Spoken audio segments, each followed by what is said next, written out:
May mga kwentong pag-ibig na inaabot ng maraming taon bago mabuo, mahahabang panliligaw, engranding sorpresa at dahan-dahang paglago ng damdamin. Ngunit para kay Aga Mulak at Charlene Gonzalez, ang pag-ibig ay isang biglaang pagsilay, isang sandali ng kaliwanagan na tuluyang nagbago sa kanilang buhay. Sa loob ng mahigit 2 dekada, sila ay nananatiling isa sa mga pinakahinahangaang mag-asawa sa showbiz. Isang pagsasamang matatag sa kabila ng pabago-bagong agos ng industriya. Walang iskandalo, walang intriga, isang pag-ibig na binuo sa tiwala, pamilya at pananampalataya. Si Aga Mulak ay ipinanganak sa isang angkang bahagi na ng industriya. Tila bagang nakatadhana talaga siya para sa kasikatan. Sa edad na 14, sumikat siya at naging isang ganap na matinee idol, kinagigiliwan at hinahangaan sa buong bansa. Ngunit hindi laging mabuti ang mundo ng showbiz. Sa edad na 17, naging batang ama siya sa anak nila ni Janice de Belen. Mahal niya ang kanyang anak, ngunit hindi naging madali ang sitwasyon. Hinusgahan siya at inapi ng ilang miyembro ng industriya. Bumagsak ang kanyang karera at muntik nang lubusang maglaho ang kanyang kinang bilang artista. Ngunit sa halip na sumuko, ginawa niya itong aral sa kanyang buhay. Pinangako niya sa sarili na kung mabibigyan siya ng isa pang pagkakataon, sisiguruhin niyang pakikitunguhan niya ng mabuti ang lahat. Kaya sabi ko, pag sumikat ako talaga ulit, yung that time, never kong gagawin to talaga. Kaya I've always been the kindest to any artist na kasama ko, bago, matanda, ganyan. I learned from that kasi nakita ko yung sakit ng ginawa sa akin, yung babaka na yun. At tinupad niya ang pangakong yun. Muling sumigla ang kanyang karera at hindi nagtagal naging isa siya sa pinakasikat at pinakaminamahal na leading man ng Philippine cinema. Hindi lamang dahil sa kanyang talento, kundi dahil sa kanyang kabutihang loob. Habang si Aga ay namamayagpag sa pelikula, si Charlene Gonzalez naman ay gumagawa ng sariling pangalan. Noong Miss Universe 1994, hindi lamang siya napabilang sa top 6. Nanalo din siya ng Best National Costume Award. Kinagiliwan din ang naging sagot niya sa question and answer portion. You guys have a bunch of islands here. How many islands are in the Philippines? High tide or low tide?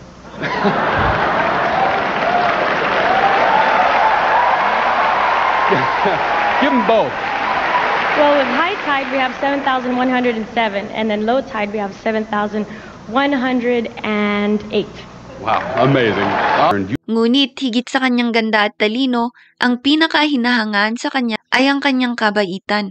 Isa sa hindi malilimutang sandali ng kompetisyon ay ang kanyang pagkikipagkaibigan kay Sushmita Sen, si Miss India na kalaunay kinoronahan bilang Miss Universe. Pinahiraman niya ito ng mamahaling hikaw. At nang ibabalik sana yon ni Sushmita pagkatapos ng patimpalak, tumanggi si Charlene na tanggapin yon at sinabing isa yung regalo. I chose those ones and she gave them to me, and after I won, I took them off to give it back to Charlene. Thank you so much. Are you crazy? They are your winning earrings. You wanted them. You can't give those back. Take it as a gift from Philippines. Naging aktres din si Charlene, ngunit mapapansing hindi siya nasabik o nasilaw ng kasikatan. Mas mahalaga sa kanya ang karanasang natutunan at mga kaibigang nakikilala. Kasama na rito ang isang matinee idol na si Aga Mulak. Matagal nang magkakilala sina Aga at Charlene. Magkaibigan lang sila. Walang kilig, walang lihim na damdamin. Hanggang sa isang araw noong taong 2000, sa isang simpleng pag-uusap, biglang may napagtanto si Aga. Tinitigan niya si Charlene at naramdaman niyang isang hindi may paliwanag na katiyakan at kalinawagan. Ito ang babaeng pakakasalan ko.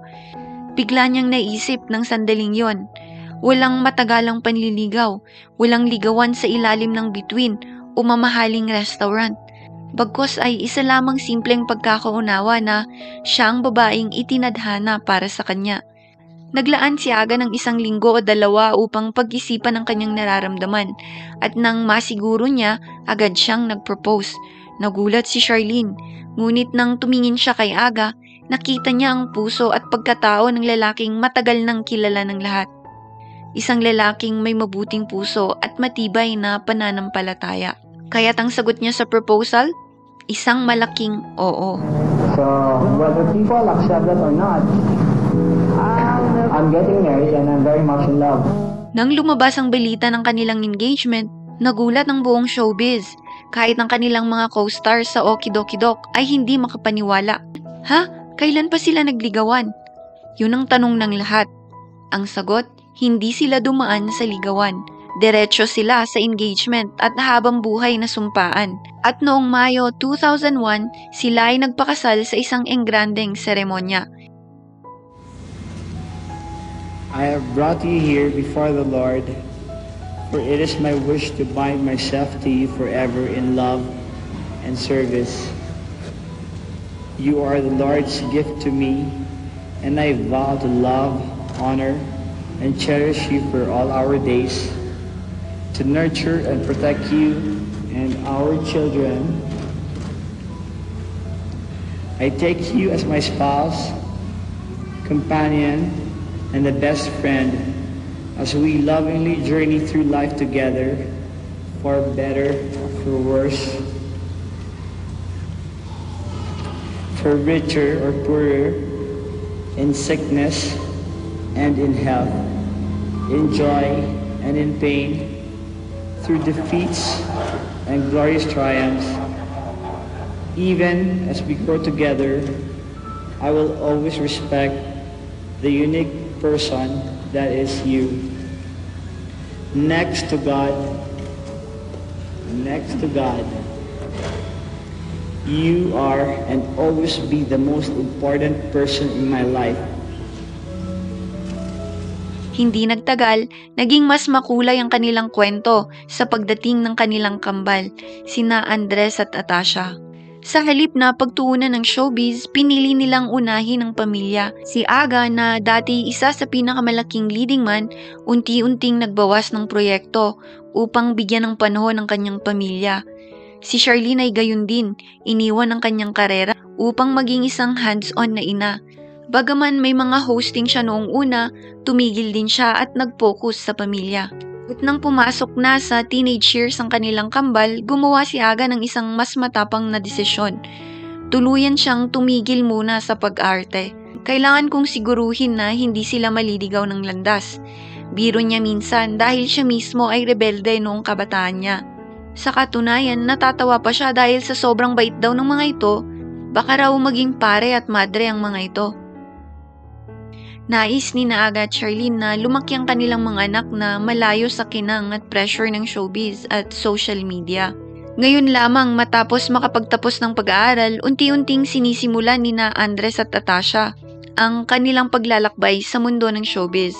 Sa isang industriya kung saan madalas mapuno ng kontrobersiya ang pag-iibigan ng mga sikat na artista, sina Aga at Charlene ang patunay na ang tunay na pagmamahal ay kayang tumagal ng panghabang buhay. Ang kanilang biglaang engagement ay maaaring ituring na isang malaking sugal noon, ngunit makalipas ang 20 taon, sa isang masayang pamilya, isang matibay na pagsasama, at isang walang hanggang suporta sa isa't isa, isa lamang ang malinaw. Hindi ito sugal. Ito ay 2 pusong itinadhana sa tamang panahon, sa tamang paraan, at sa tamang tao.